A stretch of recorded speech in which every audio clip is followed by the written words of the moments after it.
네, 안녕하십니까. 반갑습니다. 말말복지 김진우입니다. 어때요? 조사론 2019년 17회를 먼저 업로드 시켰는데요. 한번 풀어보셨나요? 그리고 풀어본 여러분들의 소감은 어떤가요? 조금은 궁금합니다. 조사론이 일반적인 언어들을 사용하지 않다 보니까 우리가 찍기를 하더라도 쉽지 않은 과목이긴 합니다.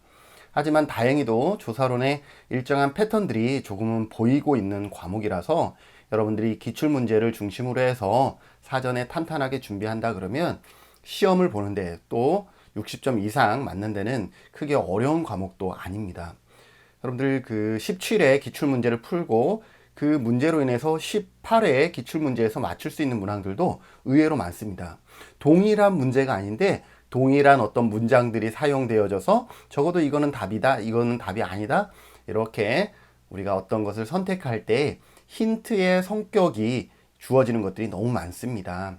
그렇기 때문에 회차별 문제를 푸는 것에 만족하지 마시고 제가 여러분들에게 설명해 드리는 것처럼 그게 왜 정답이고 나머지는 어떻게 해서 옳은 것이고 또 어떻게 해서 옳지 않은 것인지에 대해서 여러분들이 한 문항 한 문항 꼼꼼하게 여러분들이 기출문제를 풀어 나가신다 그러면 문제 하나를 푸는 것이 아니라 아마 한 챕터를 보는 것이고 또 조사론 전 과목을 공부하는 것이랑 진배에 다르지 않다라는 것 여러분들한테 말씀드리면서 2020년 18회 사회복지 조사론 기출문제를 이번에도 앞부분과 뒷부분을 나누어서 두 개의 영상으로 촬영하려고 하고 있습니다. 이제 찍을 거니까 촬영하려고 하고 있습니다. 이번 영상도 여러분들이 꼼꼼하게 살펴주셔서 얼마 남지 않은 시험에 많은 도움이 되셨으면 좋겠습니다. 그럼 화면으로 들어가 보실까요? 네, 2020년 18회 사회복지 조사론 기출문제입니다. 26번부터 문제를 같이 풀어보도록 하겠습니다. 26번 조사 설계에 반드시 포함되어야 할 내용이 아닌 것은 그랬습니다. 조사 설계. 여러분들 조사 설계라는 단어를 들으면 사회조사 절차를 한 번쯤은 좀 머릿속에 떠올려 보시면 좋을 것 같습니다. 사회조사 절차를 보면요. 우선 주제가 선정이 되어져야 되겠죠. 그래서 조사 주제가 선정이 되고 주제가 선정되면 조사 문제를 우리가 설정하고 조사 문제가 설정되면 선행연구나 문헌고찰 하고 선행연구나 문헌고찰이 되면 그 다음에 뭘 한다 그랬어요? 가설을 설정한다 그랬습니다. 가설 설정. 가설이 설정되어지면 그 다음 조사 설계를 하는 것이죠. 조사 설계가 되면 실제로 조사를 하고 조사를 한다라는 것은 다른 말로 자료를 수집하고 분석, 보고서를 작성하겠죠. 그런데 지금 문제에서는 조사 설계에 반드시 포함되어져야 할 내용입니다. 조사 설계 이 부분이죠. 그래서 조사 설계에는 다시 어떠한 부분들이 들어가야 하냐면 설계라는 것은 뭐예요? 설계도. 연구를 하기 위해서 구체적으로 어떻게 할 것인지에 대한 구체적인 그런 방법들이 기술되어 있는 것이 설계도, 조사 설계에 해당되겠죠. 그래서 여기에서는 우리가 배웠던 어떤 표집 방법, 어떻게 표집을 할 것이냐. 그럼 표본의 크기는 표집 방법을 먼저 설정하고 그 다음에 표본의 크기를 설정하는 것도 앞 기출문제에서 우리가 배웠었죠. 그 다음에 조사 기간이라든지 자료 수집 방법,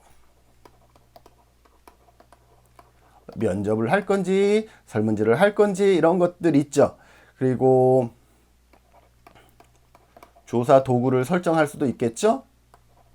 어떠한 척도를 쓸 건지 이런 거죠. 그리고 측정 방법이라든지 자료 수집 방법, 측정 방법 같이 이렇게 한번 적어 보겠습니다. 자, 그런데 이 순서만 알아도 적어도 한 문제는 무조건 맞출 수가 있어요. 그래서 이번 18회 문제에도 이와 관련된 문제들이 몇 문제나 출제가 되었거든요. 그래서 봅시다. 자, 주제와 문제. 누가 먼저예요? 주제 설정이 먼저죠. 그러니까 주문이, 그 다음 선행연구. 주문이 선행돼야 어떻게 된다라는 거예요? 가설이 설계된다. 이렇게 되시면 좋을 것 같습니다. 주문이 선행되어야 가설이 설계되어진다. 이렇게 외우시면 순서가 알겠죠. 주제, 연구 문제, 그리고 선행 연구, 가설 설정, 그리고 조사 설계, 이러한 단계로 간다라는 거. 주문이 선행되어져야 가설이 설계된다. 법칙은 아니에요. 이렇게 외우면 순서를 조금 맞추지 않을까라고 생각해서 제가 그냥 급하게 한번 만들어 봤습니다. 자, 그러면 본 문제를 한번 풀어볼게요. 여기에서는 이 순서를 물어보는 것은 아니고 이 중에서 조사 설계에 대한 부분입니다. 자, 1번 구체적인 자료 수집 방법. 자료 수집 방법이 여기에 있죠. 모집단의 표집 방법도 이쪽에 조사 설계에 있겠고, 자료 분석의 절차와 방법도 자료 분석의 절차와 방법 뭐 요게 있고요.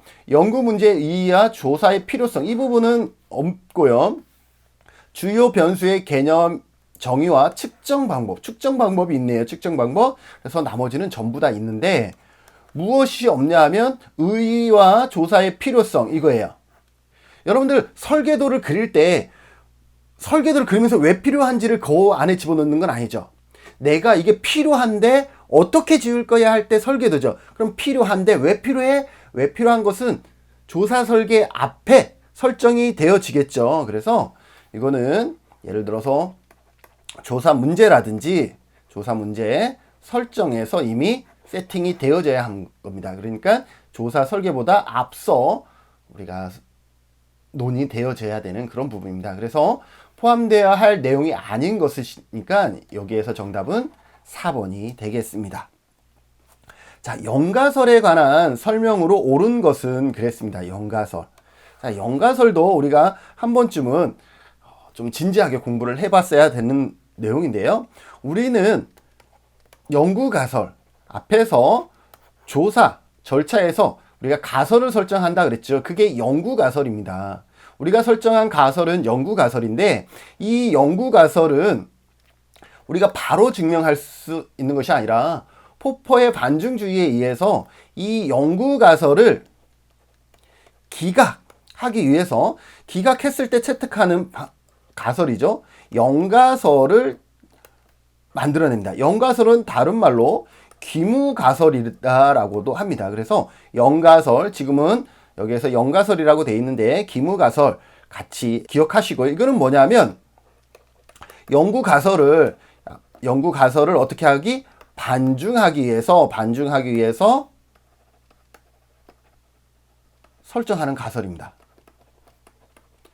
우리는 연구가설을 알고 싶은데 연구가설이 100% 맞다라고 우리가 얘기할 수가 없어요.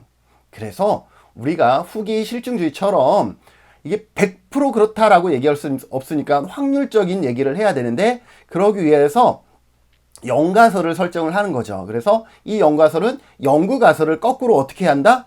반증하기 위해서 설정하는 가설입니다. 그래서 어떻게 하냐면 일반적으로 연구가설은 A와 B는 차이가 있다, 뭐 이런 식으로 한다 그러면 연가설은 이렇게 됩니다. 변수 간 차이가 없다, 또는 변수 간 관계가 없다, 변수에 영향을 미치지 않는다. 이러한 형태로 설정되어지는 것이 무엇이다? 연가설이다 라는 거죠. 자, 그런데 일반적으로 연구가설은 차이가 있다라는 것을 보여주고 그것을 증명하는 것이 연구가설인데, 연가설은 그것을 기각하는 가설인 거죠. 그러면 연구자는 이제 뭘 해야 되냐면 설정한 연가설을 어떻게 해요? 연가설을 기각해 주면 돼요. 이렇게 설정한 것을 기각하면 뭐가 되냐면 연구가설이 지지가 되는 거죠. 자, 그러면 연구자 입장에서는 어떻게 되겠어요? 연가설이 거짓으로 나오는 게 좋겠어요? 연가설이 참인 것으로 나오면 좋겠어요? 연가설이 기각되어져야 되는 거니까 연가설이 거짓이면 좋겠죠. 그죠? 연가설이 거짓이면 좋아요. 그런데 여기에서 우리는 어떤 오류를 범할 수가 있냐면 진짜로 연가설이 참임에도 불구하고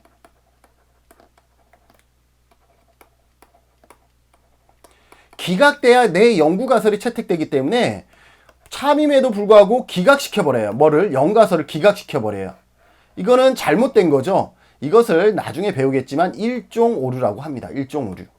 그래서 연구에서는 일종 오류가 많이 발생합니다. 왜? 연구자의 입장에서는 연가설이 기각되면 거짓이면 좋은 거거든요. 그렇기 때문에 실제로 차이가 없는데도 불구하고 마치 차이가 있는 것처럼, 무슨 말인지 아시겠어요? 연가설이 참인데도 불구하고 연가설이 거짓인 것처럼 우리가 결론을 내버릴 수가 있다라는 것이죠. 왜? 그래야 내 연구가설이 지지를 받기 때문에. 그래서 그러한 오류를 일종 오류라고 얘기를 합니다. 자, 그러면 연가설이 기각이 되면 채택되는 가설이 있습니다. 그것이 뭐냐면 대립가설입니다. 이 대립가설은 뭐냐면 연가설이 기각될 때 채택하고자 만든 가설입니다. 자, 이것에 대해서 이제 같이 살펴보도록 하겠습니다. 자, 1번부터 보겠습니다. 1번. 변수 간의 관계가 존재한다라는 가설이다 그랬는데, 영가설은 뭐예요? 0이다. 관계가 제로이다. 쉽게 그렇게 생각하시면 되겠죠? 관계가 존재하는 것이 아니라 관계가 없다. 관계가 변수의 차이가 없거나 관계가 없다라고 설정한 가설이 영가설이기 때문에 1번은 잘못됐습니다. 2번. 변수 간 관계가 없음이 검증된 가설. 관계가 없음. 맞아요. 그죠? 그런데 문항을 잘 읽어보면 이미 검증된 가설이다라는 거죠. 이미 검증돼 있으면 이것은 뭐예요? 가설이 아니라 참 명제이든 거짓 명제이든 이미 명제가 되어버린 거죠. 가설이 될 수가 없다라는 거죠. 100% 참이거나 100% 거짓인 것은 가설로서 적절하지 않다라고 얘기를 했잖아요. 그런데 이미 검증됐으니까 둘 중에 하나겠죠? 가설 자체가 될 수가 없는 것이죠.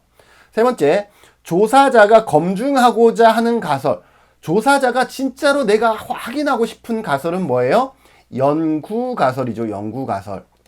그래서 얘도 연가설은 아니기 때문에 틀렸고요. 네 번째, 연가설에 대한 반증가설이 연구가설이다 그랬는데 아니죠. 연구가설에 대한 반증가설은 뭐예요? 연가설이 기각되었을 때 채택하고자 만들어낸 가설은 대립, 연가설에 대립된다 그래서 대립가설인 거죠. 그래서 얘도 틀렸습니다. 그러면 5번밖에 없네. 변수 간 관계가 우연임을 말하는 가설. 자, 변수 간의 관계가 우연이다라는 것은 뭐예요? 관계가 없다. 없다라는 것과 동의어죠. 이게 동의어라는 것을 여러분들이 아셔야 되겠죠. 그리고 여기 보면 변수에 영향을 미치지 않는다라니까 관계가 없다. 우연이다.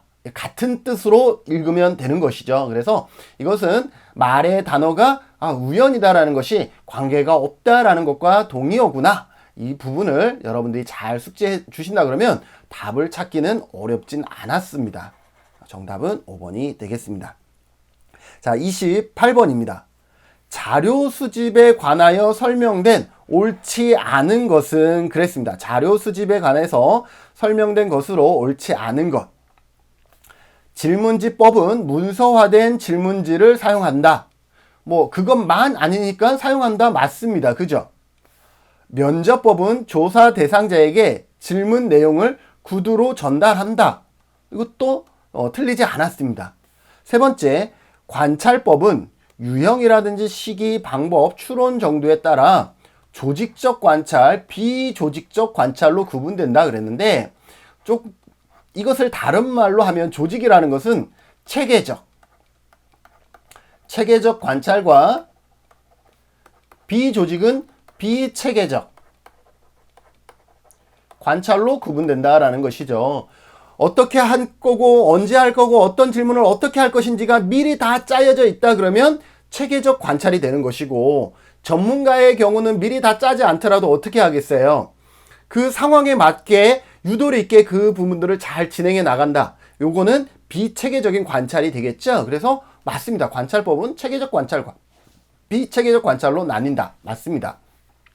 네 번째, 비관여적 조사는 기존의 기록물이나 역사 자료 등을 분석한다. 비관여적 조사도 제가 앞 강의에서 17회 기출문제에서 설명했습니다. 서로 관여하지 않는 조사죠. 예를 들어서 내가 면접을 하거나 설문을 한다 그러면 이미 그 사이에 뭐가 생기죠? 관여적인 관점이 생기죠. 질문을 물어보면서 상대방의 눈빛을 보면서 그 사람의 마음, 이러한 부분들이 관여가 되죠. 그런데 이미 출간된 책인 경우, 이미 출판된 신문의 경우는 어때요? 그 신문을 쓴 사람과 내가 관여가 이루어지나요? 아니죠. 그 책은 이미 수십 년 전에 돌아가신 어떤 작가의 책일 수도 있고, 내가 신문 기자를 아는 사람이 한 명도 없기 때문에 신문 기사와 나와 관여될 일은 별로 없죠. 그래서 비관여적 조사는 기존의 기록물이나 역사 자료 등을 분석하는 것을 비관여적 조사라고 합니다. 그래서 맞습니다. 자, 옳지 않은 거 전부 다 옳다라고 돼 있어요. 5번. 내용 분석법은 신문, 책, 일기 등의 직접 자료를 수집하고 분석하는 방법이다. 문항을 꼼꼼하게 읽어야 되는 것은 대부분 이렇게 두 가지를 질문하면서 두 가지를 담아내면서 하나는 맞고 하나는 틀리게 함으로써 사람들에게 혼돈, 또 문항을 대충 읽는 사람들에게, 지문을 대충 읽는 사람들에게 오답을 만들어내는 방법으로 시험을 출제하고 있습니다. 내용 분석은요, 신문과 책, 읽기 등의 이 자료를 활용하는 것은 맞습니다. 이게 맞아요. 그런데 뭐가 잘못됐냐면 이것을 직접 자료라고 하지 않고 간접 자료에 해당되겠죠. 간접 자료. 2차 자료에 해당된다라는 거죠. 직접 자료라는 것은 내가 연구하고 싶은 것을 내가 만든다라는 것은 내가 설문을 받는다든지 면접을 한다든지 이렇게 해서 이루어지는 것이 직접 자료고, 이미 누군가에게서 만들어지고 가공되어진 것을 내가 재가공하는 이러한 것은 뭐냐면 간접 자료라고 합니다. 내가 직접 관여했느냐, 그 자료에 관여하지 않았느냐에 따라서 직접 자료, 간접 자료로 구분되어지기 때문에 내용 분석은 자기가 자기 것을 분석하는 게 아니잖아요. 그래서 이것은 내가 직접 관여하지 않은 간접 자료에 해당된다라는 것 여러분들 기억하시면, 신문, 책, 읽기 등은 내용 분석이 맞지만 직접 자료가 아니라 간접 자료이기 때문에 옳지 않습니다. 그래서 정답은 5번이 되겠습니다.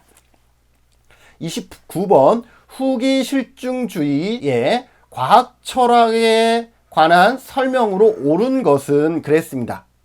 이것도 잠시 판서를 하고 설명하는 게 낫겠죠? 네, 그렇게 하도록 하겠습니다. 네, 간단하게 판서를 해봤습니다. 우선 실증주의와 해석주의에 대한 개념의 차이는 우리가 분명하게 알고 가셔야 될 것 같고요. 가끔 지금 보기와 같이 문항과 같이 후기 실증주의에 대해서도 같이 나오고 있기 때문에 같이 살펴보면, 실증주의는 사회과학도 자연과학처럼 연구가 가능하다라는 거죠. 그러니까 사람도, 사회과학이라는 것은 인간을 원료로 하는 그런 어떤 지식, 탐구를 얘기를 하는데, 인간을 원료로 하는 연구에서도 자연, 사물이나 이런 어떤 현상을 연구하는 자연과학처럼 연구가 가능하다라는 거죠. 그런데 실제로 아닌 경우가 많잖아요. 사물과 같이 연구할 수는 없잖아요. 아무튼 실증주의는 그게 가능하다라고 얘기를 하고 있고, 그래서 경험주의라고도 동의어로 사용되어지고 있습니다. 경험주의는 뭐냐면 경험과 실증적 검증이 된 것만 지식으로 보겠다라는 것이죠. 그래서 상당히 객관성을 강조하고 예측 가능한 확률적 법칙을 강조합니다. 자연주의는 A이면 딱 B다 딱 나오잖아요. 나사를 하나 박고 두 개 박으면 하나 박은 것보다 두 개 박은 게 더 튼튼하다, 이러한 부분들이 딱 나오지만 사람은 그렇지 않아요. 그리고 양적 연구를 선호하고, 양적 연구, 예측 가능한 확률, 이것은 일반화하고도 연관되어 있는 것이죠. 그래서 이러한 부분들을 여러분들이 폭넓게 한다 그러면, 실증주의가 객관적이라든지 양적 연구라든지 이러한 부분에 대해서 관심이 많다 그러면 일반화, 확률 이런 거와 매치시킬 수가 있어야 되는 것이죠. 반면에 해석주의는 뭐냐면 사회과학도 자연과학처럼 연구가 가능하다라는 것을 어떻게 하다? 그것은 적합하지 않다라고 보는 것이 해석주의입니다. 그럼 해석주의 관점에서는 어떻게 분석을 할 것이냐라는 거죠. 사회적 행위의 주관적인 의미를 강조하는 것이죠. 그러한 것을 객관적으로 딱 A는 B다라고 하는 것이 아니라 그 안에 담겨져 있는 의미들을 어떻게 해석하느냐, 이것을 강조하고 있다라는 것이죠. 그것을 해석함에 있어서는 어때요? 연구자의 가치나 태도가 상당히 중요하겠죠. 그래서 연구자의 가치나 태도의 활용을 상당히 강조하고 있고, 질적 연구를 선호하고 있죠. 질적 연구는 이러한 주관적인 부분들이 상당히 많이 가미가 되어지죠. 자, 그러면 후기 실증주의는 무엇이냐라는 거죠.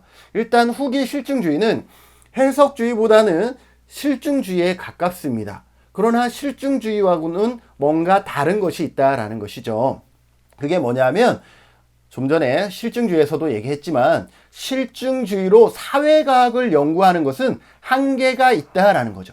적합하지 않다가 아니라 분명히 한계가 있다라는 거예요. 한계는 있다라는 거예요. 그래서 해석주의하고는 또 다른 결을 갖고 있는 것이죠. 그래서 논리적 추론을 통해서 실증적인 현상을 설명하는 데 노력을 하고 있고, 과학이라는 것은 그래서 딱 A는 B다, 흑백 논리처럼 실증주의는 흑백 논리라고 보시면 돼요. A는 B다라고 딱 정해지는 거라 그러면, 과학은 확실한 것이 아니라 확률적인 관점에서 바라본다라는 것이죠. 확률적으로 좀 더 사람이기 때문에 확률적으로 그럴 것이다, 이렇게 얘기할 수 있는 것이고, 그렇기 때문에 연구 방법도 양적 연구에 질적 연구를 혼합한 다양한 연구 방법들을 같이 사용하고 있다라고 보시면 좋겠습니다. 자, 그러면 문제를 같이 풀어보시죠. 실증주의가 주장하는 연역주의에 대한 대안이다 그랬는데, 어떤 실증주의가 주장하는 연역주의에 대한 어떤 대안은 해석주의로 나온 것이죠. 이것이 그러면 해석주의에 대한 설명입니다. 관찰 대상이 인간과 무관하게 존재할 수 있다라고 본다 그랬는데, 존재할 수 없다고 보는 것이고, 지식의 본질을 잠정적 확률적으로 본다 그랬는데, 여기에 봤더니 확률적인 관점에서 바라본다라고 하고 있죠. 그래서 후기 실증주의에 옳은 것은, 분명한 것은 3번이 맞습니다. 관찰의 이론 의존성을 부인한다 그랬는데, 실증주의도 양적 연구, 일반화에 대한 부분들, 한계가 있지만 그 부분의 색이 더 강합니다. 그렇기 때문에 이것은 이론 의존성을 부인한다라고 할 수가 없죠. 인정한다라고 하는 것이 오히려 더 가깝습니다. 그래서 후기 실증주의는 실증주의와 맥은 같이 하고 있다라고 보시면 되겠고, 과학은 혁명적으로, 혁명이라는 단어가 들어가면 뭐예요? 쿤의 패러다임론이죠. 그래서 얘는 전혀 다른 설명이다 라고 보시면 되겠죠. 그래서 정답은 3번에 가깝습니다. 그래서 이러한 부분들이 조금은 혼란스러울 수 있지만, 지금 판서한 내용 위주로라도 공부를 하시면 그래도 문제 푸는 데는 어렵진 않지 않을까라는 생각들을 좀 해봅니다. 자, 30번. 가정폭력이 피해 여성의 우울증에 미치는 영향은 여성이 맺고 있는 사회적 네트워크 수준에 따라 달라진다는 연구 결과가 발표되었다. 이 연구에서 존재하지 않는 변수는, 그래서 이 연구에서, 그럼 이 연구만 보면 되겠네요. 가정폭력이 피해 여성의 우울증에 미치는 영향. 가정폭력이 우울증에 미치는 영향입니다. 그런데 사회적 네트워크 수준에 따라 달라진다. 어떠한 수준에 따라 달라진다라는 것은 뭐에 의해서 조절되어지고 있다라는 것이죠. 그래서 이러한 수준이라든지 이 부분이 나오면, 이러한 단어들이 나오면, 이것은 여러분들이 이제는 조절 변수라는 것을 여러분들이 기억해 두시면 될 것 같습니다. 예전에는 매개 변수가 문제가 좀 나왔는데, 작년과 올해 17회와 18회에서는 조절 변수가 나오고 있죠. 자, 조절 변수는 17회에서도 설명을 했는데, 여기에서는 사회적 네트워크가 수준에 따라 이 결과에 영향을 미친다 그랬으니까, 얘가 뭘 하고 있다? 수도꼭지 역할을 하고 있다라고 보시면 되겠죠. 수도꼭지 역할을 해주고 있다라는 것이죠. 그래서 얘는 조절 변수가 됩니다. 그리고 가정폭력은 A면 B다, 뭐예요? 독립 변수. 앞에 있으면 독립 변수라고 생각하고 뒤에는 따라오기 때문에 종속 변수라고 생각하면 조금 암기하는데 좀 쉽겠죠. 그래서 독립 변수는 원인 변수라고도 하고, 종속 변수는 결과 변수라고도 얘기를 하죠. 자, 그럼 요 세 가지는 나왔어요. 봅시다. 그러면 존재하지 않는 변수니까 독립변수는 이미 나왔습니다. 가정폭력이 독립변수이고, 종속변수는 우울에 영향을 미치는 것 뭐예요? 종속변수이고, 조절변수, 사회적 네트워크는 조절변수인 거는 우리가 이제는 알아야 됩니다. 바로. 자, 그런데 여기에서 매개변수와 내생변수가 있는데, 이 문항에서 실제로 학생들은 몇 번의 답을 제일 많이 체크했냐면 내생변수에 엄청난 학생들이 내생변수 안 들어봤으니까 내생변수라고 체크를 했는데, 여기에서 매개변수가 일단은 없습니다. 그래서 정답은 매개변수인데, 그러면 내생변수는 뭐냐라는 거죠. 여러분들이 연구에는요, 구조방정식이라는 이 자체가 어려울 수도 있는데, 그냥 구조방식에서는 외생변수와 여기서 얘기하는 내생변수로 좀 나뉩니다. 그래서 여기에서 외생변수는 다른 변수에 영향을 주는, 다른 변수에 영향을 주는 변수예요. 내생변수는 쉽게 얘기하면 반대겠죠. 어떻게 되겠어요? 다른 변수로부터 영향을 받는 변수.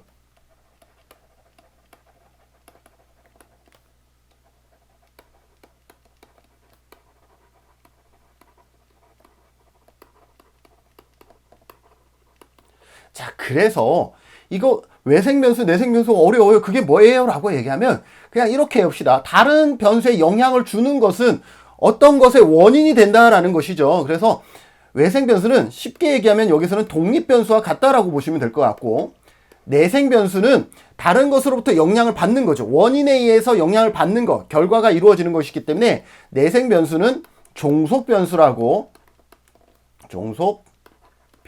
우리가 기억을 합시다. 이거는 구조방정식에서 사용하는 언어예요. 구조방정식에서는 독립변수와 종속변수라는 언어를 쓰지 않고 내생변수와 외생변수라는 언어를 쓰고 있기 때문에 구조방정식을 연구를 했던 분들은 아는데, 그렇지 않은 분들은 전혀 모르는 용어가 맞습니다. 책에도 내생변수, 외생변수가 언급이 되어지지 않았잖아요. 자, 그래서 이렇게 내생변수와 외생변수는 각각 독립변수와 종속변수를 얘기하기 때문에 여기에서 내생변수는 종속변수를 얘기한다 그랬잖아요. 그래서 종속변수는 여기서 우울증 영향, 얘랑 같은 것이다 라고 보시면 되겠습니다. 그러면 여기에서 언급되지 않은 건 매개변수가 맞죠? 자, 그러면 매개변수도 같이 합시다. 매개변수는 시험에 나올 때 보통 이렇게 나옵니다. A면 B다인데 여기에 뭐 있어요? 매개해주는 변수가 있다. 이것이 매개변수인데, 이거는 뭐냐면 실제로 우리가 A면 B다처럼 보이지만 실제로 그 사이에 C라는 변수가 매개해줘서 마치 A가 B인 것처럼 보여지게 만들어줬던 그런 변수이죠. 그러면 이 매개변수는 어떻게 설명하냐면, 자, 이 C 입장에서 봅시다. 매개변수는 여기에서 A가 독립변수고 A가 종속변수죠. 그죠? A면 B다 해서. 자, 그럼 매개변수는 뭐냐면, 매개변수는 독립변수에 뭐가 되는 거예요? 종속변수가 되는 거죠. 그것에 영향을 받고 있으니까. 그리고 매개변수는 종속변수에 뭐가 되고 있어요? 독립변수가 된다라고 설명이 되어집니다. 매개변수는 독립변수의 종속변수이면서 종속변수의 독립변수가 되는 변수를 매개변수라고 하고, 이처럼 A면 B다인데 이 안에 매개, 통로가 되어주는 변수가 매개변수이죠. 예를 한번 들어볼까요? 여러분들 그 시험 볼 때 신경안정제 먹죠? 여러분들 1급 시험 보러 갈 때도 신경안정제 떨리는 사람은 드시고 가세요. 신경안정제를 먹으면 그나마 시험 점수가 어떻게 돼요? 좋아진다라고 합니다. 자, 그러면 사람들이 신경안정제 자체가 시험에 영향을 미치는구나 라고 생각하지만 그거 아니죠. 신경안정제를 먹으면 뭐예요? 신경이 말 그대로 안정이 되는 거죠. 신경이 안정되니까 편안하게 시험을 볼 수가 있는 거예요. 편안하게 시험을 보니까 점수가 높은 거죠. 그래서 이 신경 안정제 자체가 점수를 높여주는 것이 아니라 신경 안정제는 신경을 안정시켜주고 신경이 안정돼서 차분해지니까 뭐예요? 시험을 좀 더 집중해서 볼 수 있는 거예요. 그래서 신경 안정제를 먹으면 시험 점수가 좋아진다라는 것은 잘못된 거예요. 원래는 뭐예요? 신경 안정제를 먹으면 신경이 안정돼지고, 신경이 안정돼지면 시험을 잘 보는 거죠. 이럴 때 신경 안정이 무슨 역할을 하는 거예요?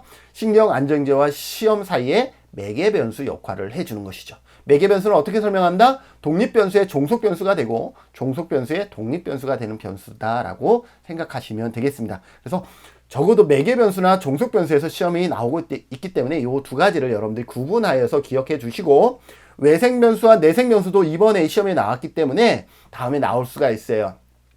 자, 외생 변수는 영향을 주는 거기 때문에 독립 변수, 내생 변수는 영향을 받는 거기 때문에 종속 변수다라고 여러분들이 기억해 두시면 좋을 것 같습니다. 자, 31번 연구윤리에 부합하는 사회복지조사로 옳은 것은 그랬습니다.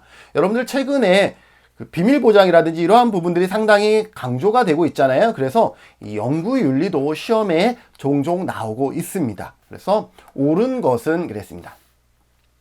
연구 참여자가 평소와 다른 행동을 하지 않도록 연구자의 신분을 숨기고 자료를 수집한다? 잘못된 거죠.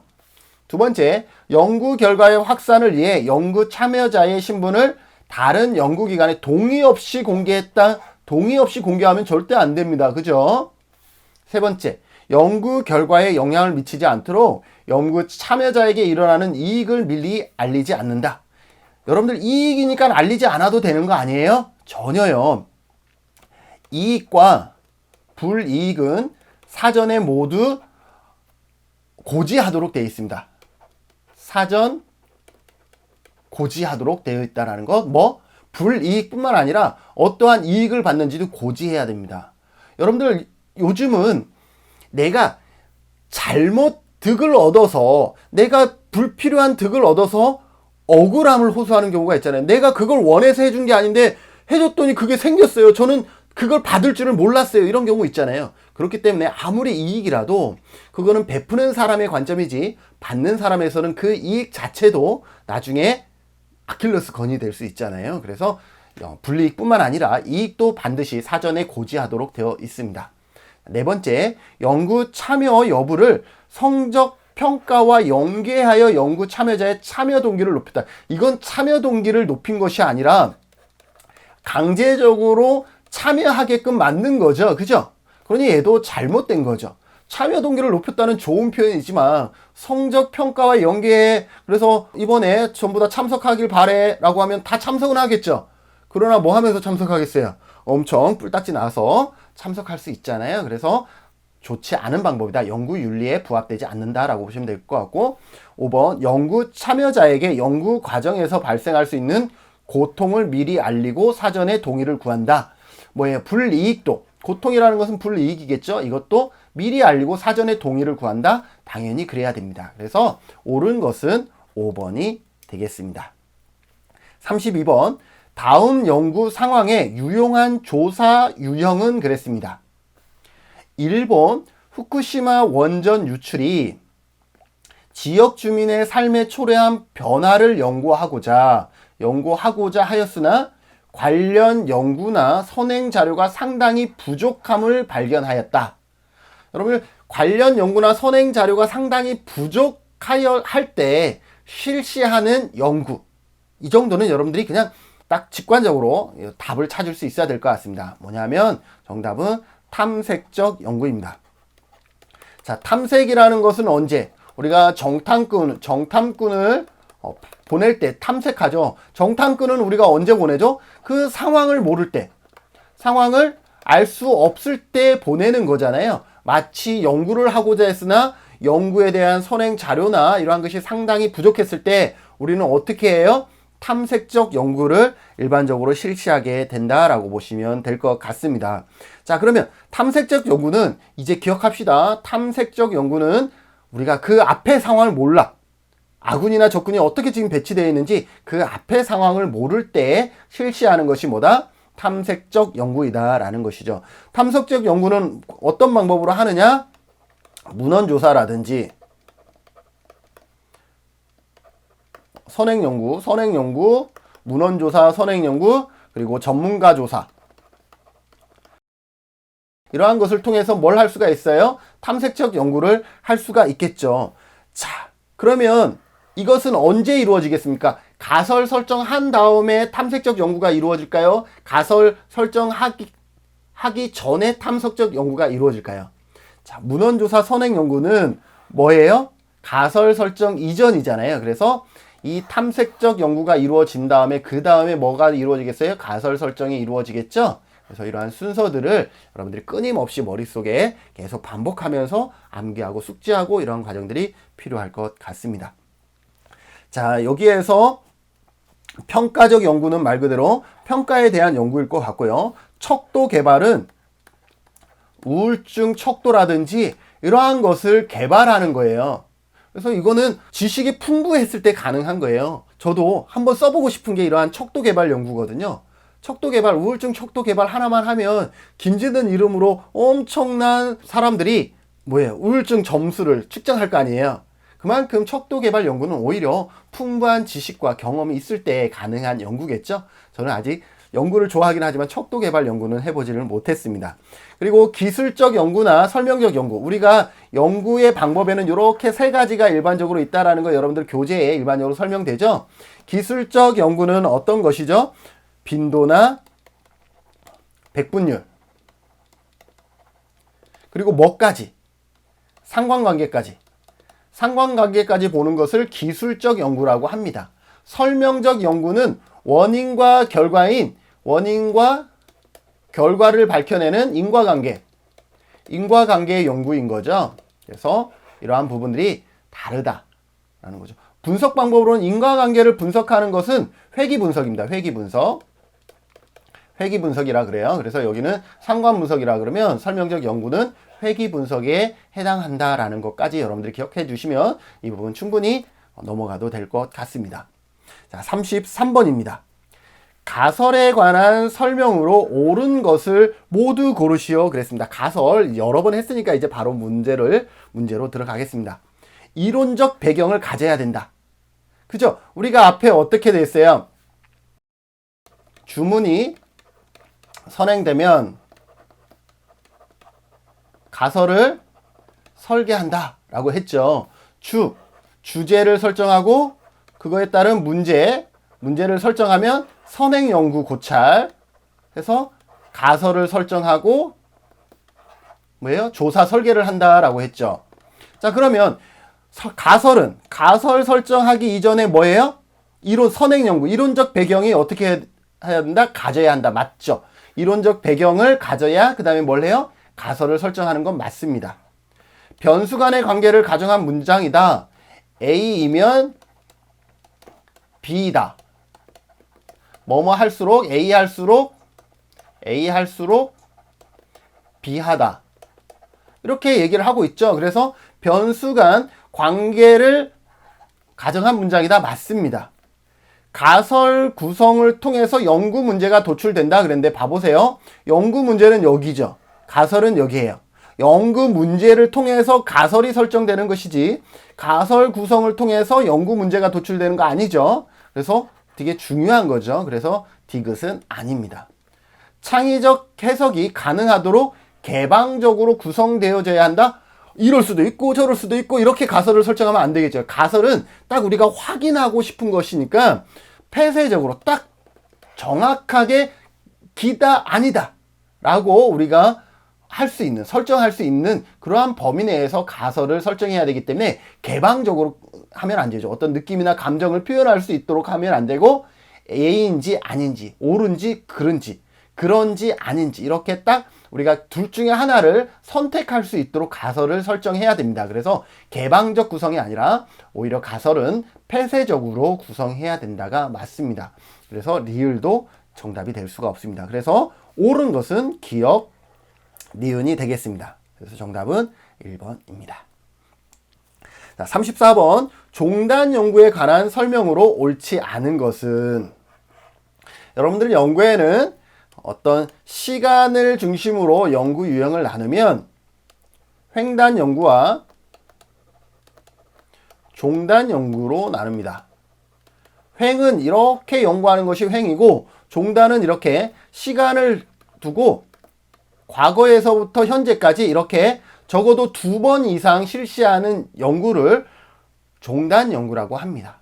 그런데 사람들이 자칫 이것도 종단 연구 아니에요 라고 하죠. 예를 들어서 제가 오늘 제주도에 거주하는 어르신들의 우울증 성향에 대해서 연구를 하고자 설문지를 배포했어요. 근데 제주 지역도 상당히 넓은 지역이라 오늘은 제주시에서 연구를 하고 내일은 서귀포 지역에 가서 어르신들을 대상으로 설문지를 했습니다. 자, 이거는 종단 연구일까요? 횡단 연구일까요? 당연히 그렇죠. 뭐예요? 횡단 연구입니다. 오늘도 연구하고 내일도 연구를 했지만 이것은 같은 대상자에게 두 번 한 것이 절대 아니죠. 그리고 시간의 흐름을 파악하기 위한 것이 아니라 인간의 능력의 한계 때문에 오늘하고 내일까지도 조사를 한 것뿐이죠. 그래서 이러한 한 번 연구가 이루어지는 것은 횡단 연구이고, 종단 연구는 시간의 텀을 두고 두 번 이상 이루어지는 연구를 얘기를 합니다. 이 종단 연구에는요, 세 가지의 연구 방법이 있는데, 패널 조사 연구가 있고, 경향 조사가 있고, 동년배 조사가 있습니다. 어떤 동일한 인구 집단을 동년배라고 하는데, 최근에 코로나19로 우리는 이 동년배를 다른 말로 많이 쓰고 있죠. 코호트. 코호트라는 단어가 나오면 이것은 동년배 조사로구나, 이렇게 생각하시면 될 것 같습니다. 자, 그러면 이 세 가지가 다 같으냐? 그렇지 않다라는 것이죠. 자, 연구가 두 번 이상인데 이 두 번이 서로 다른 주제이면 되겠어요? 아니죠. 그러니까 동일 주제에 대해서 연구를 합니다. 두 번 이상인데, 두 번 이상 하는데 동일 주제에 대해서 하게 되죠. 전부 다 동일 주제에 대해서 두 번 이상 연구를 하게 됩니다. 그런데 패널 연구인 경우는 대상자가 어떻게 하냐면 같은 대상자예요. 동일, 이렇게 쓸까요? 동일 대상자. A, B, C라는 동일 대상자를 상대로 연구를 하는 것이죠. 3년에 한 번씩 하든지 1년에 한 번씩 하든지 이렇게 되는 것이죠. 그런데 경향조사는 동일 대상자가 아니라 동일 경향을 가진 사람입니다. 동일 경향을 가진 사람.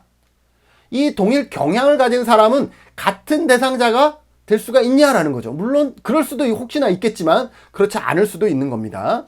동년배는 동일 경향이 아니라 동일 동년배예요. 교수님, 그 무슨 말이에요? 그냥 말장난 같은데요. 이제 설명을 해드릴게요. 동일 경향이라는 것은 예를 들어서 제주도에 제주대가 있어요. 제주대 신입생의 뭘 조사할까요? 왜 생각이 안 나니까 제주대 신입생의 인식조사라고 그럽시다. 무슨 인식인지 몰라도 인식조사라고 합시다. 자, 그러면 올해 신입생은 예를 들어서 2000년에 태어난 사람이 올해 신입생이에요.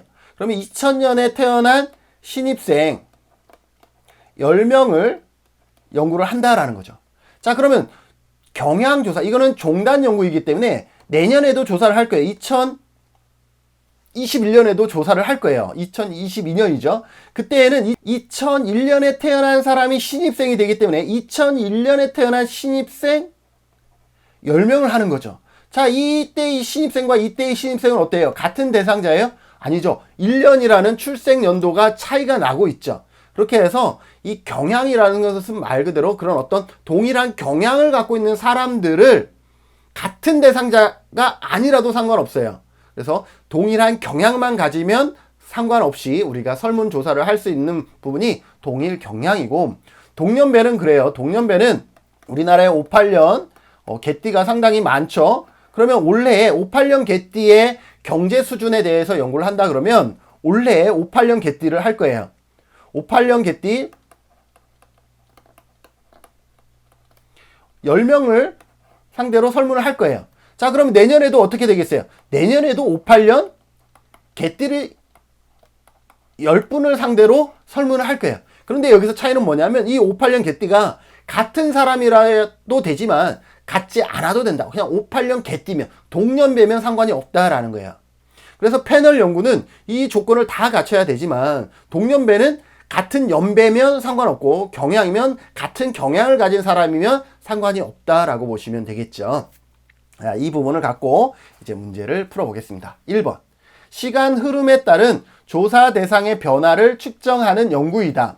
시간 흐름에 따라 조사 대상의 변화를 측정하는, 다른 말로 궤적이라고도 합니다.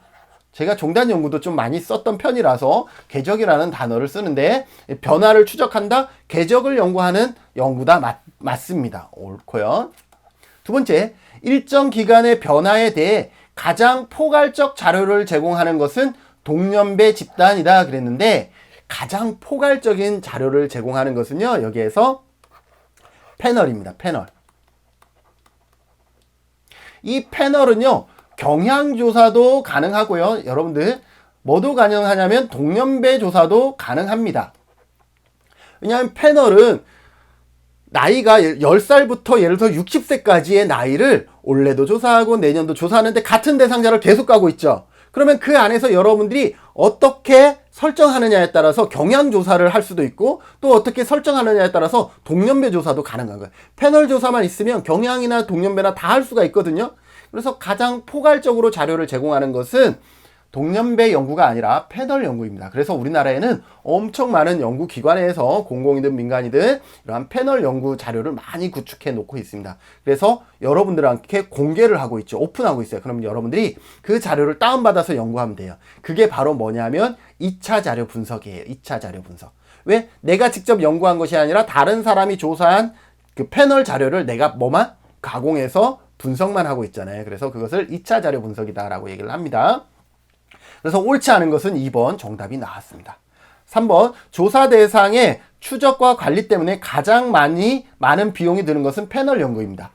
패널 연구는 같은 대상을 계속 해야 되기 때문에 그 같은 대상이 이사 가는지 핸드폰 전화를 바꿨는지 외국에 갔는지 이러한 것들을 다 추적해야 되고, 대상자 상실, 유실을 하지 않기 위해서는 미국까지 가서 설문을 받아와야 되는 거죠. 그래서 가장 많은 비용이 드는 것은 패널 연구이고요.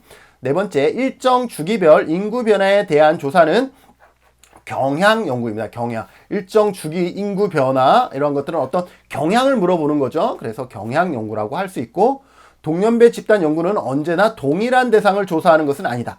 동일한 대상이 아니라 동일한 연배를 조사하면 된다라는 것이죠.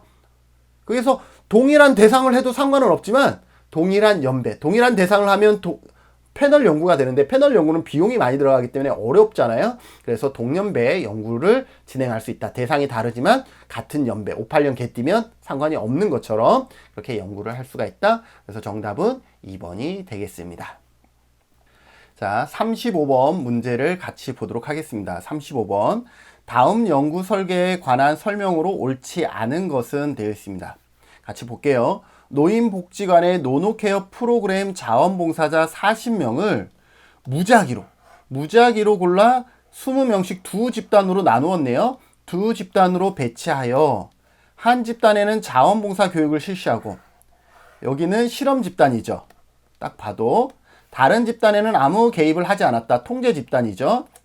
10주에 두 집단 간 자원봉사의 만족도를 비교했다.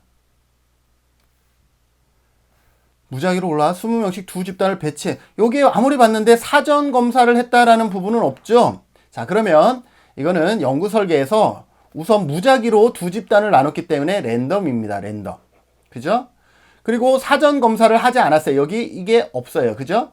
그런 다음에 A 집단에는, 한 집단에는 자원봉사 교육을 실시했습니다. 자원봉사 교육을 실시했고, 다른 집단에는 개입하지 않았어요.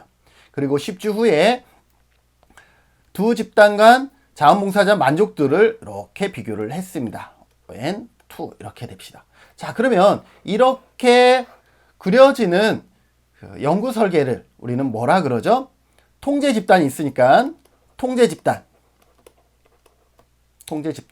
사전 검사를 안 했기 때문에 사전 사후 설계가 아니라 사후 설계가 되겠죠. 사전은 없으니까. 통제 집단 사후 설계에 대한 얘기입니다. 통제 집단 사후 설계는 우리가 배웠던 순수 실험 설계가 되는 것이죠. 유사 실험 설계와 원시 실험 설계하고는 구분이 되는 순수 실험 설계다라고 보시면 되겠죠. 자, 이걸 갖고 문제를 같이 풀어보도록 하겠습니다. 1번, 사전 조사를 실시하지 않아 내적 타당도를 저해하지 않는다. 아이고, 우리가 기출문제를 풀었고 여러분들이 제 설명을 들었던 분은 야, 이게 의미하는 것이 무엇인지를 여러분들이 아셔야 되는데, 사전조사를 실시했으면 무슨 효과가 발생하죠? 사전조사를 실시하면 검사 효과, 시험 효과 다 같은 말이에요. 테스트 효과가 발생하죠. 내적 타당도를 저해하는 요인인 검사 효과, 시험 효과, 테스트 효과가 발생하는데, 사전조사를 실시하지 않았기 때문에 내적 타당도를 저해하지 않는다라는 의미로 받아들이면 맞다. 그죠? 무작위 선정으로 내적 타당도를 저해하지 않는다. 무작위로 돼 있죠. 무작위로 골랐기 때문에, 랜덤으로 골랐기 때문에 내적 타당도를 저해하지 않는다. 맞습니다. 무작위 상당히 중요한 개념이었죠. 세 번째, 통제 집단을 확보하기 어려울 때 사용할 수 있는 설계이다. 이거는 다른 설명을 몰라도 그냥 이 보기 자체만으로도 여러분들 답을 찾을 수 있어야 돼요. 자, 여기에 보면 두 집단을 나눴다라는 것은 하나는 실험 집단이고 하나는 프로그램을 개입하지 않은 이 집단은 누가 봐도 통제 집단이거든요. 근데 통제 집단을 나누었는데 통제 집단을 확보하기 어려울 때 사용할 수 있는 설계다? 아니잖아요. 이거는 이미 통제 집단을 확보한 거잖아요. 그래서 이 문제의 답은 3번이 되겠습니다. 그래서 설명을 다 몰라. 이 부분에 대해서 내용을 내가 전혀 몰라도 답을 찾을 수 있어야 될 것 같아요. 네 번째, 사전 검사를 하지 않아도 집단 간 차이를 어느 정도 통제할 수 있다? 이게 집단 간 차이를 어느 정도 통제할 수 있다라는 것은 무슨 말이냐면, 실험 집단과 통제 집단을 랜덤으로 뽑았잖아요. 랜덤으로 뽑은 것은 뭐냐면, 두 집단, 실험 집단과 통제 집단이 시작하기 전에 점수가 같다라는 것을 전제하기 위해서 랜덤으로, 편의가 없는 랜덤으로 뽑은 겁니다. 그래서 집단 간 차이를 어느 정도 통제할 수 있다라는 것은 뭐냐면, 무작위로 통제 집단을 설정했다라는 말이에요. 근데 여기에서는 무작위로 통제 집단을 설정한 거 맞죠? 그래서 얘도 맞습니다. 통제 집단 전후 비교에 비해 설계가 간단하여 사회조사에서 많이 활용된다라고 했는데, 이것은 통제 집단 전후, 사전, 사후 설계보다는 간단하죠. 사전 조사를 하지 않아도 되기 때문에 조금 더 간단하죠. 그래서 사회조사에서 많이 활용된다. 맞습니다. 그래서 잘못된 것은 3번, 여러분들이 답을 찾을 수 있어야 되겠습니다. 자, 36번. 단일 사례 설계의 개입 효과에 관한 설명으로 옳지 않은 것은 그랬는데, 단일 사례 설계도 시험에 한 문제씩은 꼭 나오고 있습니다. 그래서 단일 사례 하면, 단일 사례 설계하면 우리가 꼭 기억해 줘야 되는 것이 A와 B였죠. A는 기초선, 한마디로 말하면 개입하기 전, 개입 전 단계를 얘기하고, B는 개입을 얘기를 하죠. 그래서 기초선 단계 A, 그리고 개입 단계 B, 이것을 얘기를 합니다. 그래서 A, B를 기억해 두시면, AB 설계는, 또는 A 설계는 뭐였어요? B가 개입이었는데 개입을 다시 어떻게 하고 있어요? A로 가는 것은 하지 않는 거죠. 그래서 뭐 개입 철회가 가능하다라는 거. 그리고 B 설계도 있었죠. 그래서 항상 기초선부터 가는 것이 아니라 바로 개입부터 시작할 수도 있다라는 것. 그리고 A, B, C, D와 같이 이러한 다양한 내용들을 우리가 했었죠. 자, 그래서 이걸 갖고 이제 문제를 풀어보겠습니다. 여기에서 개입 효과니까 개입 효과를 어떻게 확인하는지에 대한 것도 우리가 같이 살펴봐야 되네요. 개입 효과를 확인하는 방법에는요, 수준과 경향과 파동이 있습니다. 수준이라는 것은 어떤 우울 성향이 처음에 낮았다가 나중에 높아지는 이러한 것들을 얘기를 하고, 반대일 수도 있고요. 경향이라는 것은 이렇게 우상향 가다가 우하향 가거나 이 반대일 수도 있는 것이고, 파동은 파동이 엄청 심하다가 파동이 작아지는 이러한 부분들이 우리가 단일 사례 설계의 개입 효과를 살펴볼 수 있는 방법에 해당되겠습니다. 자, 그러면 1번부터 보죠. 개입 후 변화의 파동이 심하면 효과 판단이 어렵다. 개입을 했는데 변화의 파동이 심하면 효과 판단이 어렵다. 파동이 심한 거는 일단은 굴곡이 심하다라는 거죠. 굴곡이 심하다는 거기 때문에 이거는 안 좋은 거예요. 그런데 개입 후에 파동이 심하면 효과 판단이 어려운 게 맞죠. 굴곡이 심한 것은 이게 좋다 또는 나쁘다라고 얘기할 수가 없죠. 그렇기 때문에 얘는 맞습니다. 일반적으로 파동이 심했다가 개입이 효과가 있으면 이렇게 파동이 줄어들어야 맞는 것이죠. 그래서 파동이 심하다라는 것은 효과 판단이 어렵다라는 것이 맞고요. 2번, 기초선이 불안정할 경우 기초선의 경향선을 이용하여 통계적으로 개입 효과를 판단한다. 경향이 판단하는 어떤 기준이 되고 있죠. 예, A 집단과 B 집단을 보면 이 두 집단이 수준으로 보면 어떻게 되겠어요? 똑같죠. 요걸 평균을 나누면 요것도 평균은 이 정도고 요것도 평균은 이 정도죠. 그래서 수준으로 이 경향을 판단한다 그러면 판단될 수가 없죠. 그런데 뭘 보면 좋아지고 있다라고 우리가 판단할 수 있어요? 경향을 보면 분명히 우상향에서 우하향으로 가고 있다? 그럼 좋아지고 있네? 이렇게 판단할 수가 있는 거. 그래서 2번은 맞고요. 세 번째, 기초선에서 개입기간까지의 경향선을 통해 시각적으로 개입 효과를 판단한다 라는 거죠. 요 안에서의 경향선을 통해서 시각적으로 개입 효과를 판단하는 거. 요 맞죠? 경향 이 안에서의 기초선에서 개입기간까지. 개입기간이면 뭐 여기까지를 얘기할 수도 있겠네요. 개입 시작하기 전까지라고 얘기한 게 아니기 때문에 그러면 경향 2번과 유사하게 설명되어지는 것으로 맞습니다. 네 번째, 기초선과 개입기간 두 평균값의 통계적인 검증을 통해서 개입 효과를 판단한다 그랬는데 여기에서 수준인 경우는 뭐예요? 통계적인 평균값을 통해서 우리가 판단할 수가 있겠죠. 그러니 4번도 맞습니다. 5번, 개입 후 상당한 시간이 지나 최초의 변화가 발생할 경우 개입 효과가 있다라고 판단한다라고 얘기를 하고 있는데 단일 사례 설계는 어떤 거냐 하면 즉각적인 변화에 즉각적인 피드백이 필요할 때 이루어지는 것이 보통 단일 사례 설계입니다. 그렇게 엄청난 시간이 걸려서 변화됐다라는 것은 아마 바로 대입했던 이것이 효과가 오히려 없다라고 판단할 수도 있겠죠. 예를 들어서 누군가가 갑자기 이상 행동을 해요. 그러면 어떻게 돼요? 이것을 언제 프로그램 짜고 어떻게 개입하고 이게 아니라 이상 행동을 할 때 우리는 즉각적으로 뭔가를 하잖아요. 그랬을 때 이 이상 행동을 하던 사람이 마음이 차분해지고 이래야 내가 단일 사례로 개입한 것이 효과가 있구나라고 하지. 그렇게 이상 행동을 하는데 개입을 했는데 아무런 변화가 없어요. 하루 이틀 뭐 해도 아무 변화가 없어. 그러면 단일 사례 설계는 빨리 피드백을 해서 다른 걸로 A, B가 안 되면 C, D, E 이렇게 계속 변화시켜 가야 되는데 그게 안 되면 이렇게 상당한 시간이 지나서 최초의 변화가 나타났다라는 것은 개입 효과가 오히려 없다라고 얘기할 수가 있는 것이죠. 그래서 5번은 잘못되어 있습니다.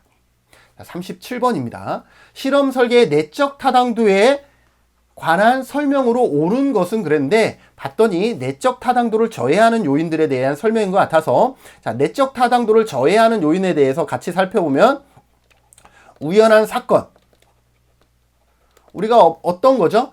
여러분들 우연한 사건은 다른 말로 역사라는 단어도 쓰는데요. 이런 거죠. 여러분들 시험 보러 가는데 엄마한테 얘기하지 않았어요. 그래서 엄마가 그날 미역국을 끓여줬어요. 근데 우리는 한국 사람들은 시험 볼 때 미역국은 미끄러진다, 떨어진다 그래서 잘 안 먹잖아요. 그런데 우연찮게 엄마한테 내가 일부러 얘기 안 했어. 신경 쓰게 하지 않으려고. 근데 그날 아침에 엄마가 미역국을 끓여준 거야. 엄마의 성의를 봐서 먹었죠. 시험을 보러 가긴 하지만. 그런데 어떻게 시험을 봤는데 합격했어. 그래서 그 친구는 이제 어떻게 해요? 시험 볼 때마다 야 미역국을 먹으면 시험 합격해 라고. 이건 우연찮게 일치된 건데 마치 미역국을 먹으면 합격하는 것처럼 얘기하는 것, 이것이 우연한 역사다. 자, 여기 한번 적어볼까요? 미역국을 먹었더니 합격해. 그다음부터는 미역국은 합격의 지름길이야. 이렇게 얘기하는 것, 이것은 우연한 사건, 역사에 관한 것이다 라고 보면 되고, 또 성숙, 시간의 경과. 성숙이나 시간의 경과는 우리가 보통 사회, 과학에서는 사람을 대상으로 연구를 하는 거기 때문에 뭐 영유아라든지 아동, 청소년, 이러한 연령대는 청소년은 성장이라는 것을 하잖아요. 기본적으로 성장이라는 것을 하고, 노년기에는 기본적으로 노화라는 것을 하잖아요. 나이 시간이 지남에 따라서. 그런데 마치 어떠한 운동을 했더니 성장해. 근데 이 성장은 결코 운동 때문에 성장한 것인지 아니면 가만히 있어도 시간이 경과하면 체중이 늘고 키가 크는 것이었는지 이러한 부분에 대해서 우리는 잘못 해석할 수가 있다라는 거죠.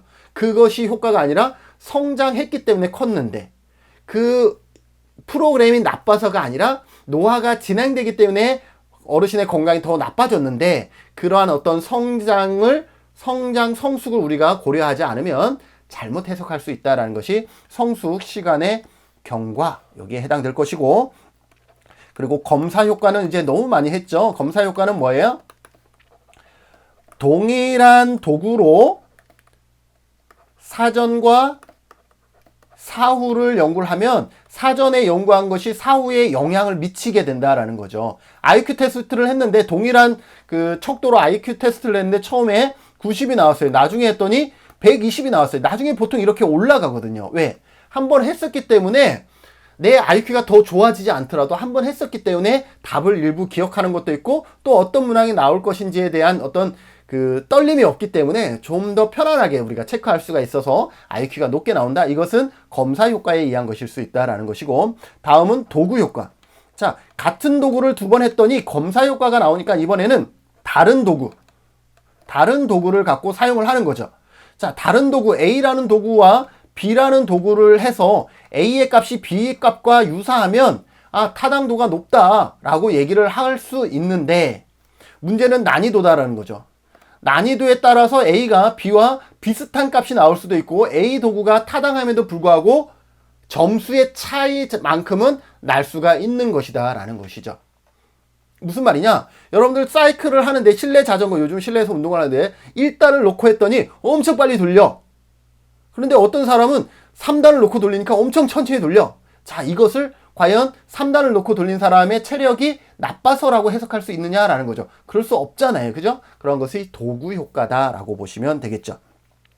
다음, 시험에 통계적 회귀도 가끔 나오거든요. 통계적 회귀는 말 그대로 아주 높거나 사전검사가 아주 높거나 아주 낮을 때 사후검사에서는 일반적으로 평균적으로 어떻게 해야 된다? 회귀되어진다라는 것이 통계적 회귀입니다. 평균에 가깝게 회귀된다 그래서 통계적이라는 단어를 앞에다 쓰고 있다라고 보시면 되겠습니다. 이러한 통계적 회귀를 할 때는 점수라든지 이러한 것이 아주 높다 또는 매우 낮다 이러한 단어가 나오면 이거 통계적 회귀에 대한 설명일 것이다 라고 여러분들 미루어 짐작해 보시면 한번 의심은 해 보시면 좋을 것 같습니다. 그 다음에 상실, 대상자의 상실이죠. 실험 대상자가 상실하는 경우 좋을 수도 있고 나쁠 수도 있죠. 우리가 17회에서도 예를 들었지만 이 특강을 듣는 분 중에 처음에 영상을 틀었는데 영상 화면도 그렇게 뭐 화려하지도 않고 별로 나 스타일은 아니야 그래서 나갔어요. 그런데 지금 여러분들은 끝까지 들어주고 계시잖아요. 그러면 여러분들이 시험이 끝났을 때 내가 만족도를 조사를 하면 일반적으로 만족도가 높게 나와요. 대상자가 많이 빠져나갔는데도 불구하고 만족도가 높아요. 왜? 여러분들은 저와 코드가 맞아서 이 영상을 보고 계신 분들이기 때문에 아마 저에게 후한 점수를 준다라는 거죠. 그래서 대상자 상실에 의해서 점수가 높아질 수도 있다라는 거. 근데 이것은 대상자가 상실됐기 때문에 점수가 높아지는 거지. 그 빠져나간 대상자까지 전부 다 만족도 조사를 하면 점수는 또 달라질 수 있다라는 것이 대상자 상실이고요. 그 다음에 확산이라는 것도 있습니다. 확산이라는 것은 보통 인근 지역이라든지 이러한 단어들이 나오죠. 시험에서는 옆반 이러한 단어들이 나오면 인근 지역이나 옆반, 이웃 이러한 단어들이 나오면 이거 확산에 관한 설명이 아닐까라고 설명하면 되죠. 나는 프로그램에서 A반에만 프로그램을 진행했는데 A반에만 프로그램을 진행했는데 여기는 그래서 90점이 나왔어요.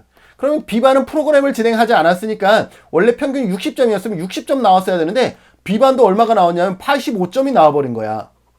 그러면 내 프로그램이 좋아서 올라갔다라고 해석하기가 애매하죠. 그런데 왜 B반은 85점 나왔을까 가만히 봤더니 A반 친구들이 이런 거야. B반 친구들한테 이건 너만 알아야 돼. 이건 분명 시험에 나온대. 그러니까 너만 알아야 돼. 이렇게 해서 A반 친구들이 전부 다 B반에게 다 친한 친구들에게 다 한 명씩 다 얘기해 준 거야. 그러니 결국은 A반에 설명한 것이 B반에 다 확산된 거예요. 그러면 이것은 효과가 없다라고 얘기하는 것이 아니라 효과가 있는데도 불구하고 없는 것처럼 비춰지는 현상이겠죠. 그래서 확산도 여기에 들어가고, 그리고 편향된 선별. 우리가 표집할 때부터 편향되게 표집할 수가 있어요. 예를 들어서 어떤 특정한 나라를 싫어하는 사람들을 편향되게 선별을 한 다음에 나라에 대해서 조사를 하면 이미지가 상당히 안 좋게 나오거나 이러한 부분들, 선별 자체가, 표집 자체가 잘못되어서 그 값이 한쪽으로 편향될 수가 있는 거죠. 그런 것을 편향된 선별이다 라고 보시면 되겠습니다. 이 정도는 여러분들이 기억해 두시면 좋을 것 같고, 문제 풀어보겠습니다. 자, 우연한 사건은 내적 타당도에 부정적 영향을 미칠 수 있다. 우연한 사건 여기 있죠? 내적 타당도를 저해하는 요인이니까 네, 그렇습니다. 그래서 여기에다가 동그라미를 치겠습니다. 사전 점수가 매우 높은 집단을 선정하면 내적 타당도를 저해한다. 사전 점수가 매우 높은 사람을 하면 내적 타당도는 어떻게 한다? 저해야 된다. 이게 뭐예요? 통계적인 회귀에 대한 설명이죠. 매우라는 단어가 들어가면 통계적인 회귀에 의해서 내적 타당도를 저해할 수가 있다는 것이고, 자, 디귿. 내적 타당도가 높은 연구 결과는 일반화의 가능성이 높다 그랬는데, 내적 타당도와 외적 타당도는 별개입니다. 이렇게 모집단, 전체 집단을 모집단이라 그러고, 모집단 전체를 연구할 수 없어서 일반적으로는 이렇게 표본을 추출해서, 표본을 추출한 것을 우리는 표집이라고 하죠. 표집을 통해서 이 집단을 연구를 합니다. 이 집단을 연구하는데 이 집단 안에서의 인과관계를 보는 것이 내적 타당도. 그런데 여기에 이 결과를 전체도 그럴 것이다 라고 우리가 얘기할 수 있는 것이 뭐냐면 외적 타당도, 일반화의 정도이죠. 자, 그런데 내적 타당도가 높다 그래서 외적 타당도가 높으냐? 그거랑 별개로 작용할 수가 있다라는 것이죠. 예를 들어서 좀 전에 얘기했던 내적 타당도를 저해하는 연구, 또 내적 타당도 자체는 문제가 없어요. 그런데 표집을 잘못했거나 이랬을 때 그러한 문제들은 결국은 이 안에서의 결과가 일반화하는 데는 한계가 있다라는 것이죠. 예를 들어서 표집을 어떻게 해서 비확률 표집으로 했어요. 편입 표집으로 했어. 그래서 여기에서 나온 결과는 이 안에서는 인과관계가 매우 좋아요. 그럼에도 불구하고 표집 자체가 비확률 표집으로 돼서 외적 타당도는 떨어질 수도 있는 거예요. 이러한 다양한 요인에 의해서 내적 타당도가 높은 연구 결과라 그래서 반드시 일반화의 가능성이 높다라고 얘기할 수는 없습니다. 그래서 디귿은 잘못된 것이라고 선택을 하면 정답은 옳은 것은 기역, 니은이 되겠습니다. 자, 38번까지만 하고 이번 강의는 마치고 39번부터는 2강에서 계속 풀이하도록 하겠습니다. 38번, 내용 분석에 관한 설명으로 옳지 않은 것은 그랬습니다.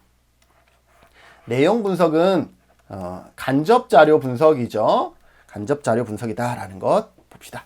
역사적인 분석과 같은 시계열 분석에 어려움이 있다라고 했는데 일단 정답이 바로 나와서 체크하겠습니다.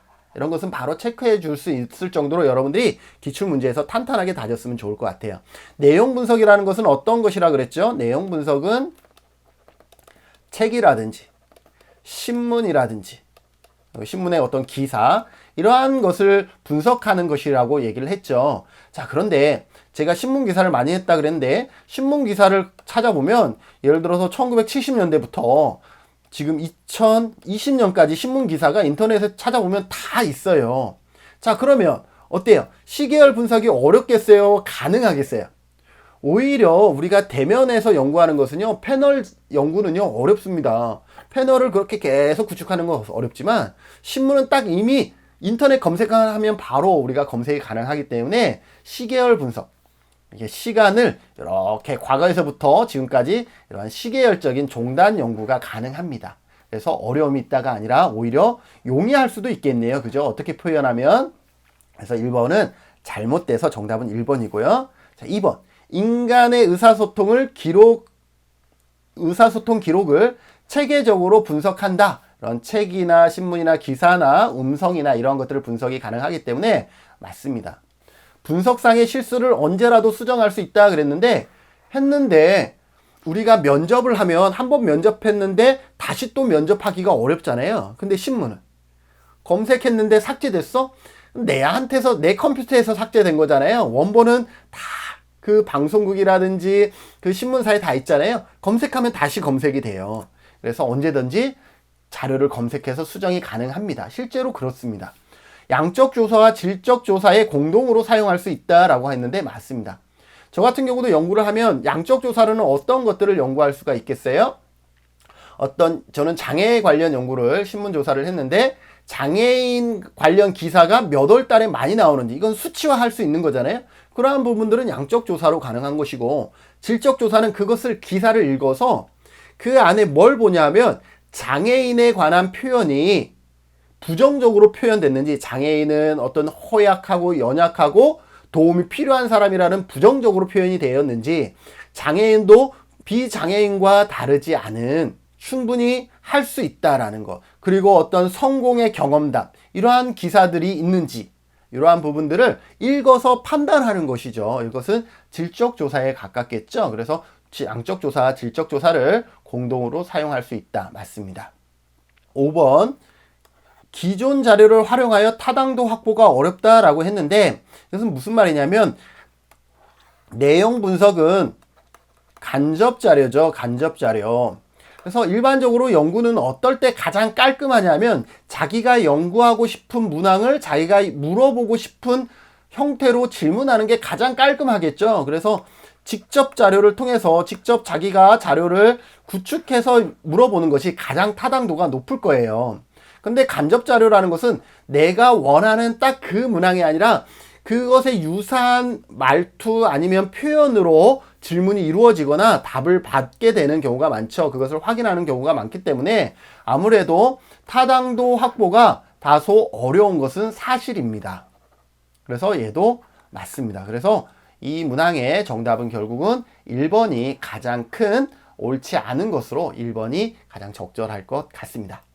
네, 2번 2020년 18회 사회복지조사론 기출문제의 앞부분도 여기까지 해서 마치고요. 나머지 부분은 다음 강의에서 마저 하고 마무리하도록 하겠습니다. 수고하셨습니다.